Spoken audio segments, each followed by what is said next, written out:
Hello students, अपन last class के अंदर जो टॉपिक कर रहे थे उस टॉपिक का नाम था हमारे पास में रिलैक्सेशन मेथड। तो अभी हमारे पास में जो टॉपिक है अभी भी वही टॉपिक है हमारे पास में रिलैक्सेशन मेथड। तो टॉपिक है हमारे पास में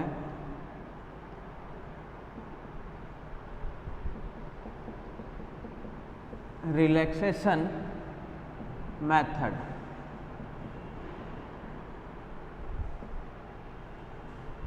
इसके लिए अपन कल जो डेरिवेशन देख लिए थे और इससे रिलेटेड अपन एक क्वेश्चन भी किए थे, ठीक है। इसमें ध्यान रखना, इसके जितने भी मेथड है ना उन सभी में कैलकुलेटर का काम में लेना पड़ता है, ठीक है।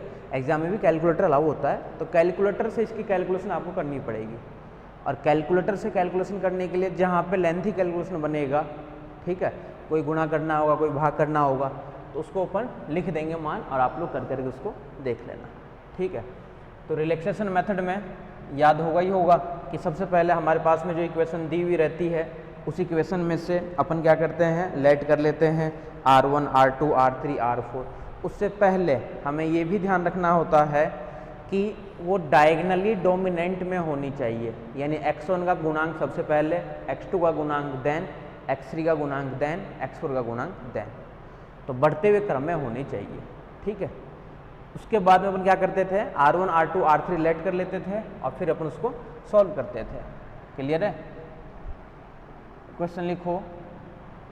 क्वेश्चन हमारे पास में है, solve the system of equation.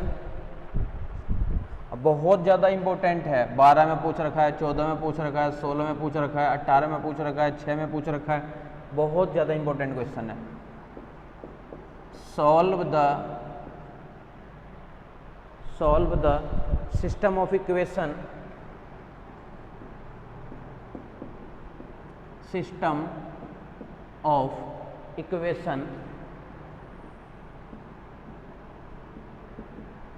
System of equation. Equation क्या है हमारे पास में, 2x1 13x2, 2x1 minus 13x2 minus 3x3 49 minus 3x3 equal to 49। Second equation है हमारे पास में 5x1 minus 6x2, 5x1 minus 6x2 और प्लस का 17x3, 17x3 इक्वल टू 25। ये है हमारे पास में सेकेंड इक्वेशन। और थर्ड इक्वेशन हमारे पास में है 11x1 plus 2x2, 11x1 plus 2x2 माइनस 4x3, minus 4x3 equal to minus 31। ये हमारे पास में इक्वेशन दी हुई है, ठीक है। इक्वल टू में दिया हुआ माइनस का 31। तो सबसे पहले हमें इसको सॉल्व करना है। अच्छा, ये ध्यान रखना, जो एग्जाम में क्वेश्चन आता है ना वो 3 इक्वेशन का आता है, 4 इक्वेशन का नहीं आता है, क्योंकि 4 इक्वेशन का क्वेश्चन आ जाएगा ना तो काफ़ी कैलकुलेशन को बढ़ा देगा। और अगर 4 इक्वेशन का मान लो क्वेश्चन आता है तो एक ही क्वेश्चन 20 मार्क्स का आता है। तो वैसे 3 इक्वेशन का ही क्वेश्चन आता है, ठीक है। सॉल्यूशन, सबसे पहले हमें क्या करना है, ये क्या डायगोनल डोमिनेंट में है क्या। यहाँ पे x1 का गुणांक 2 है, जबकि x1 का गुणांक सबसे ज़्यादा क्या है, यहाँ पे 11 होनी चाहिए सबसे पहले। फिर x2 का गुणांक सबसे ज़्यादा है ये ठीक है। x3 का गुणांक सबसे ज़्यादा है हमारे पास में यहाँ पे 17, तो ये सबसे नीचे होना चाहिए था हमारे पास में। x2 का गुणांक सॉरी ऊपर है, 13 वाला है, और x3 का है हमारे पास में 70, x3 का हमारे पास में है 70। द गिवन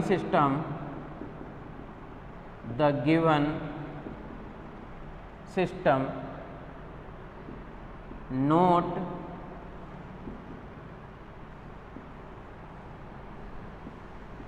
diagonally dominant,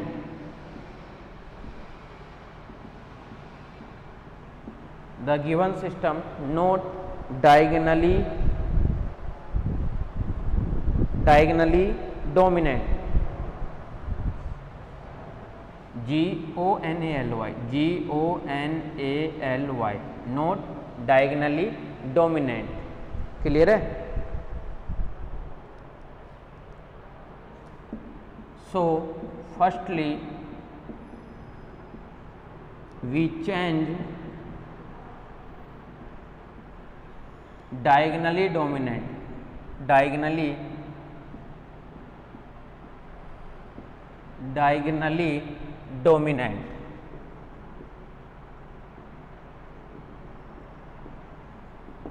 जो गिवन सिस्टम है वो डायगोनली डोमिनेंट में नहीं है, तो सबसे पहले अपने को क्या करना है, इसे डायगोनली डोमिनेंट में चेंज करना है। It means given equation can be written as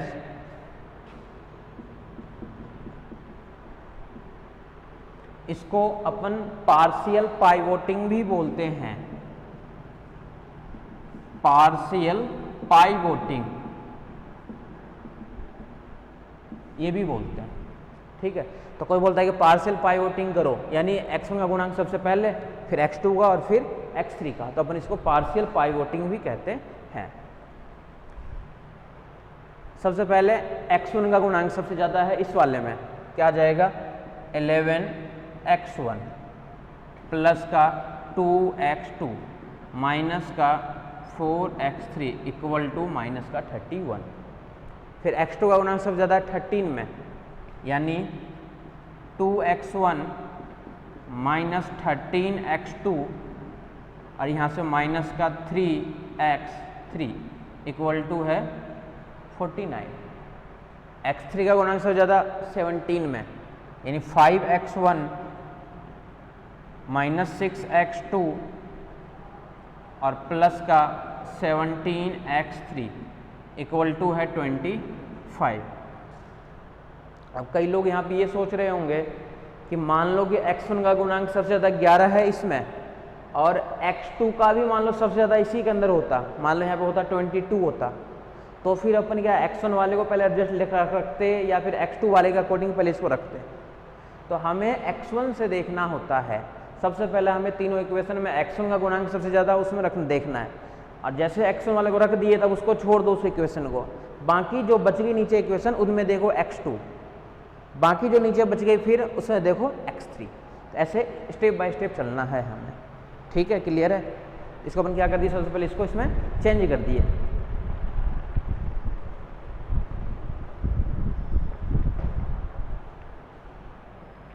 now we have to use relaxation method.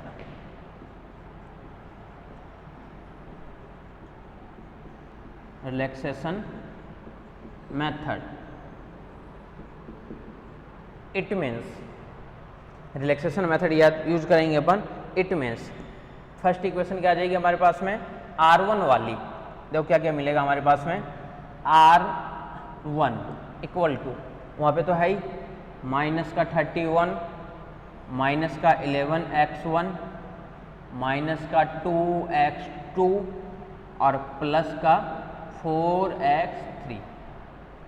R2 equal to क्या मिलेगा, 49 minus 2x1, 49 minus 2x1 plus 13x2 plus 13x2 और प्लस का 3x3 प्लस का 3x3। R1 R2 और R3 ये भी नीचे लिख देता हूँ। R3 क्या मिल जाएगा, 25 minus 5x1 plus 6x2 minus का 17x3 ये मिल गया हमारे पास में R ऑफ 3। क्लियर है? तो इस टाइप से हमें क्या मिला है, R1 R2 और साथ में मिला है R3, साथ में मिला है R3।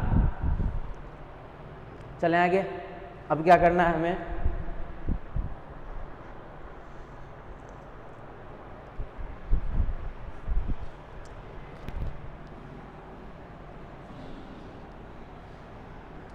जब इस लेक्चर को आप लोग पढ़ रहे हो उस टाइम में आप लोग कैलकुलेटर को साथ में रखोगे कैलकुलेशन करने के लिए, तभी हो पाएंगे calculation.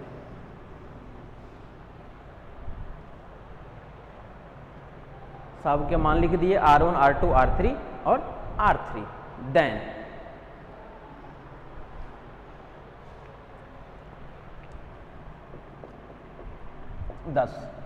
First iteration, first approximation बोल दो या इटरेशन बोल दो।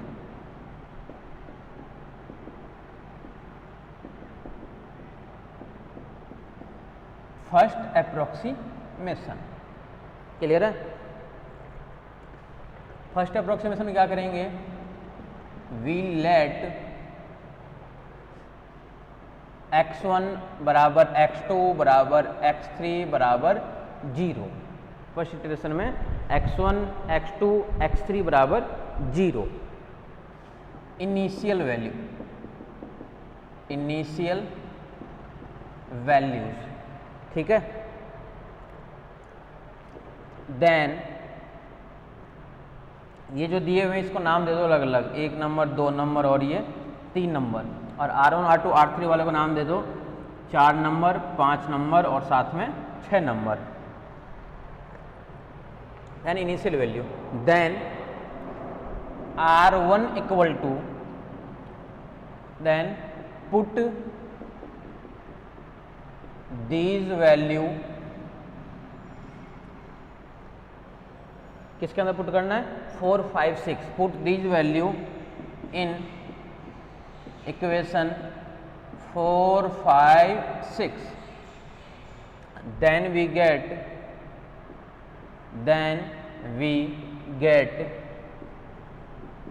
R1 इक्वल टू माइनस का 31, R2 इक्वल टू 49 और R3 equal to 25।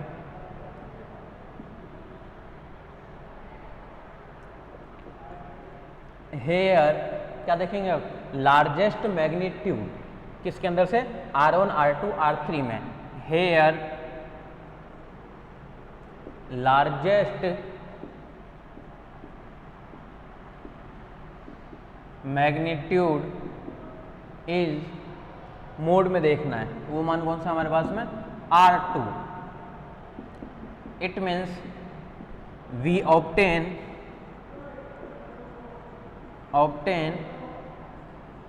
x2 in equation, x2 कहां से निकलेगा, दूसरे नंबर से, इन इक्वेशन 2। क्लियर है।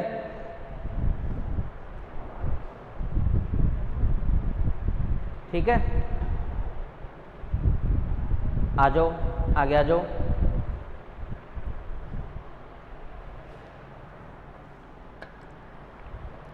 R3 का मान ये आ गया, x2 निकालना है, इधर लिख देता हूँ साथ में क्योंकि इनको अपन काम में लेंगे, ठीक है। तो ये हमेशा रहेगा यहाँ पे in equation 2। Then x2 equal to, x2 का मान कहाँ से निकलेगा, इस वाले से, x2 इक्वल टू -1 अपॉन में 13, -1 अपॉन में 13। क्या क्या माना जाएगा, 49 minus 2x1, 49 minus 2x1 plus, ये तो हो ही गया, और प्लस का 3x3, प्लस का 3x3। क्लियर है, ये निकल गया मान हमारे पास में x2 का। इसको अपन जब डिवाइड देंगे, माइनस का 3.76 और भी कुछ आएगा, इसको अपन लगभग क्या लिखेंगे, माइनस का 4। अगर पॉइंट के 5 के बाद में ज़्यादा है तब तो अगले वाली वैल्यू, माइनस की बात नहीं कर रहा हूँ, माइनस होगा तो पीछे वाली वैल्यू हो जाती है, चेंज हो जाता है। और अगर मान लो आपके पास में क्या हो, पॉइंट के बाद में 5 से कम हो, तब पहले वाली वैल्यू ही लिखेंगे अपन, x2 इक्वल टू दिस। अब आ जाओ सेकेंड अप्रोक्सीमेशन।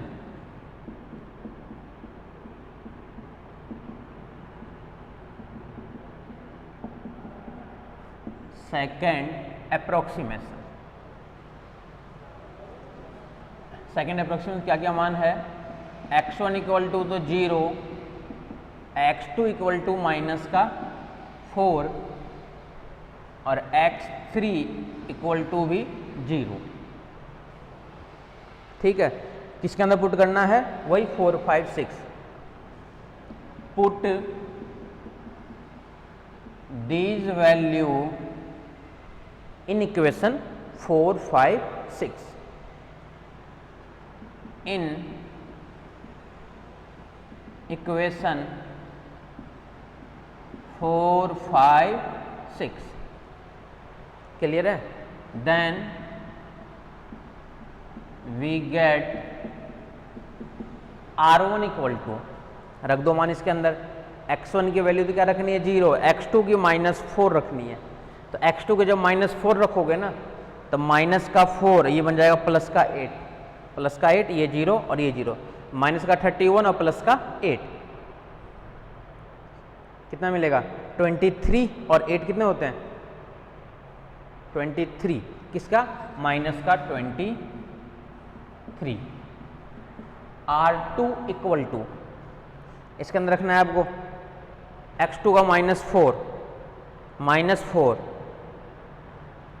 माइनस का 52 और 49, 3 माइनस का 3 और R3 इक्वल टू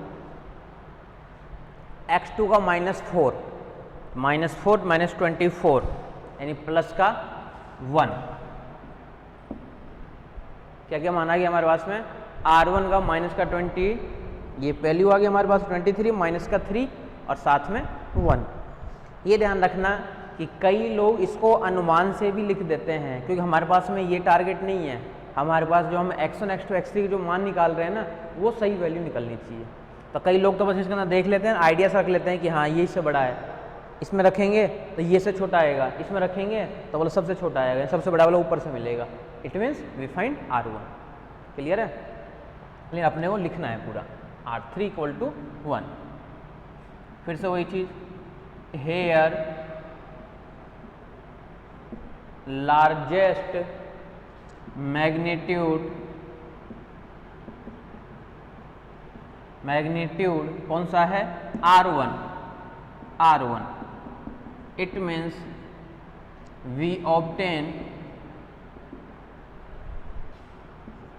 x1 और x1 निकालेंगे कहाँ से, इक्वेशन नंबर 1 से, x1 in equation 1, x1 equal to, ये देखो इस वाले से निकलेगा 1 से x1।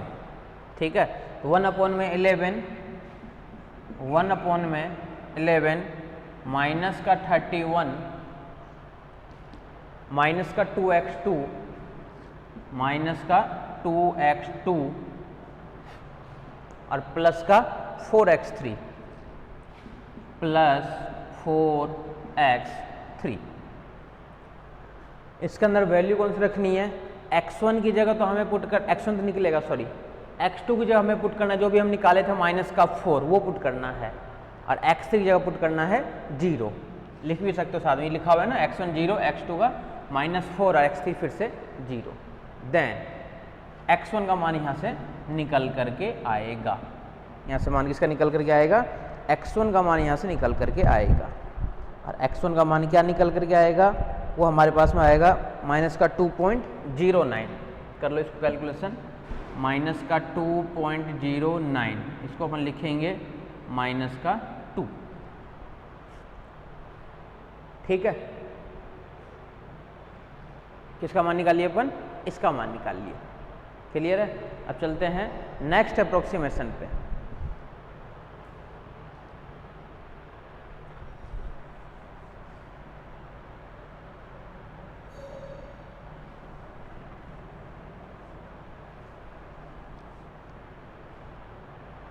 थर्ड अप्रोक्सीमेशन ऊपर ही कर देता हूं। थर्ड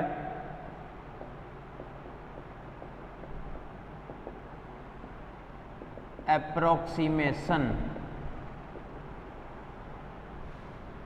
थर्ड अप्रोक्सीमेशन में क्या करना है हमें, x1 इक्वस टू, x1 का मान क्या है, माइनस का 2, x2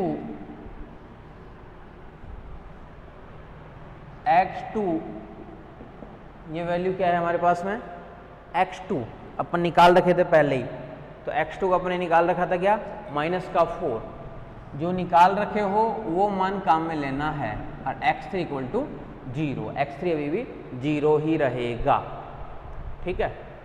put these value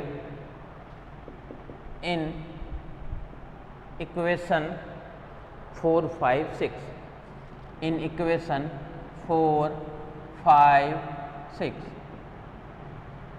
then 4, 5, 6, then जैसे ही 4, 5, 6 में रखोगे तो हमें क्या क्या मिलेगा, R1, R2 और R3 का मान।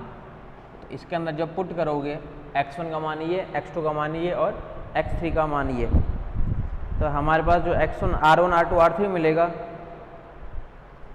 वो मिलेगा -1, 1 और R3 मिलेगा 11। इसके अंदर पुट कर दो, कौन कौन सा मान पुट करना है, यहाँ पे जो लिख रखा हो, x1 का मान ये, x2 का मान ये, x3 का मान ये, इन तीनों इक्वेशन में। तो क्या क्या मिल जाएगा, R1, R2 और R3, सब में वही काम करना है। फिर से क्या देखना है कि here largest magnitude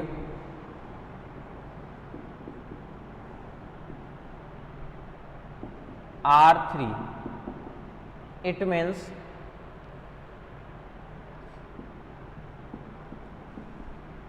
we obtain x3 in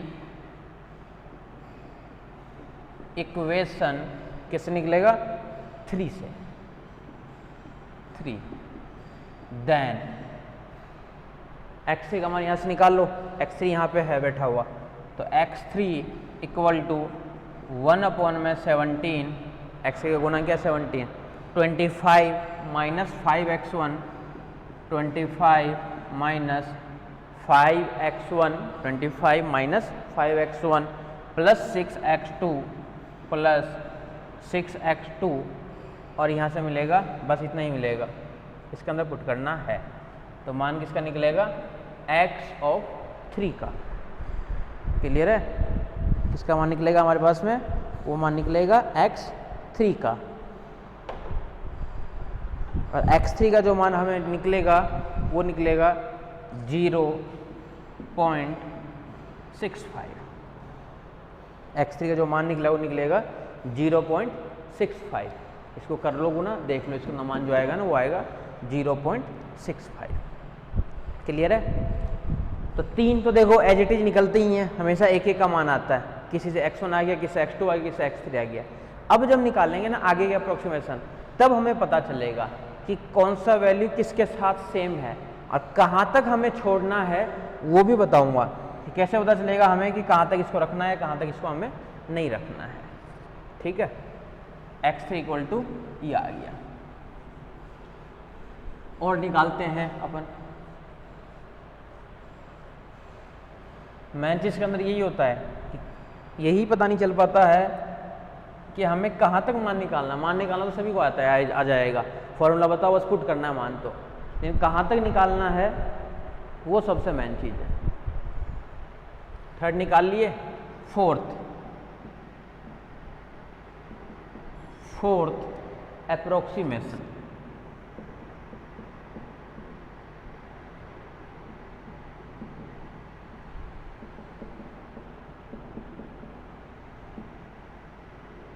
fourth approximation, ठीक है।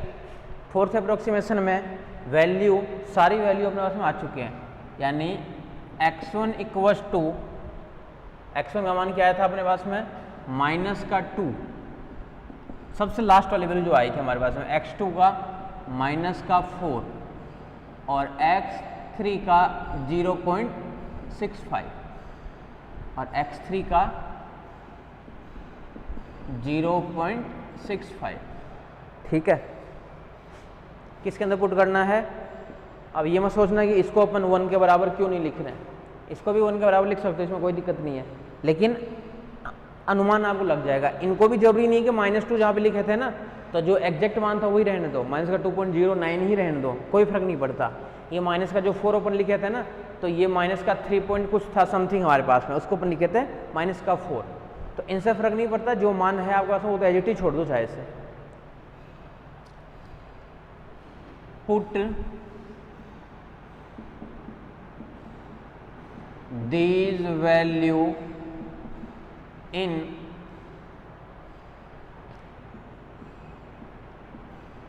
equation 4, 5, 6, in equation 4, 5 and 6, then we get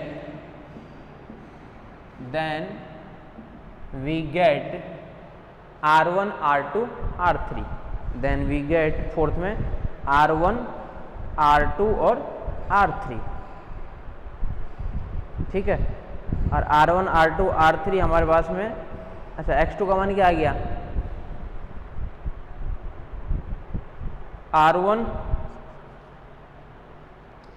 वो मिलेगा हमारे पास में 1.6, R2 का जो मान है वो हमें मिलेगा 2.95, 2.95 और R3 का मिलेगा 0.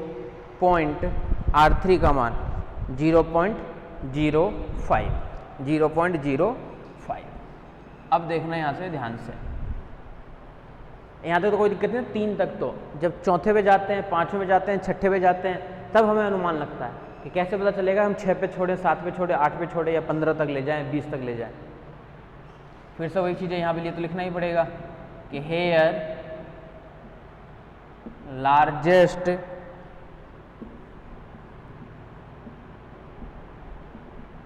Magnitude R2, it means we find x2 in equation, x2 है तो कहाँ से निकालेंगे, 2 नंबर से, in equation 2, x2 equals to 2 number से, माइनस का 1/13, 49 माइनस 2x1, 49 माइनस 2x1 और प्लस का 3x3 प्लस 3x3। इसके अंदर जो वैल्यू पुट करोगे ना, x2 को अपन निकाल दें तो x2 का मान नहीं रख सकते, ऑब्वियस है। x1 की वैल्यू क्या है, माइनस का 2, तो x1 की जगह रखना है माइनस का 2 और x3 की रखना है 0.65, तो हमें किसका मान निकलेगा, x2 का निकलेगा, वो निकलेगा माइनस का 4.23, कितना निकलेगा, माइनस का 4.23।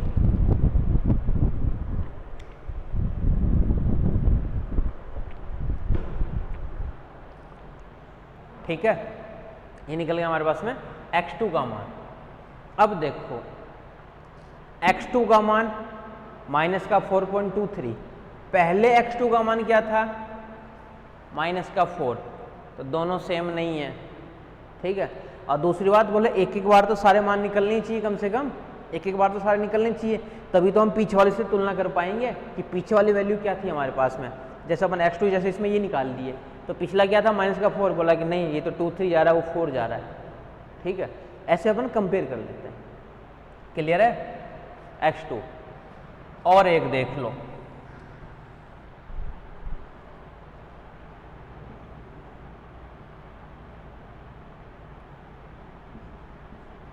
Fifth approximation,